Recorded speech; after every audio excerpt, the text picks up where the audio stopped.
امریکی کمپنی نے corona vaccine کی قیمت کا اعلان کر دیا۔ ویکسین کے کامیاب تجربے کے بعد ماڈرنا کی جانب سے بتایا گیا ہے کہ حکومتوں کی طرف سے خریداری پر فی خوراک کی قیمت 25 سے 37 امریکی ڈالر ہوگی۔ کمپنی کے سربراہ کا کہنا ہے کہ ویکسین کی ایک خوراک کی قیمت کا انحصار خریداری کی مقدار پر بھی ہوگا، اس لیے ہماری ویکسین پر زکام کی ویکسین جتنی لاگت ہی آئے گی، جو کہ فی کس 10 سے 50 امریکی ڈالر بنتی ہے۔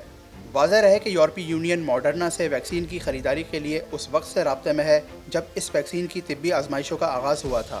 دوسری جانب G20 نے اعلان کیا ہے کہ G20 ممبر ممالک پوری دنیا کو کورونا ویکسین کی شفافیت کے ساتھ یکساں رسائی اور قابل خرید بنانے کے لیے کوششوں میں کوئی کسر نہیں چھوڑیں گے۔ واضح رہے کہ امریکہ اور یورپ سمیت دنیا کے دیگر ممالک میں کورونا وائرس کی دوسری لہر شدت اختیار کر چکی ہے اور عالمی سطح پر وائرس سے متاثر ہونے والوں کی تعداد 5 کروڑ 77 لاکھ سے تجاوز کر گئی ہے، جبکہ 13 لاکھ 80 ہزار سے زائد اموات ہو چکی ہیں۔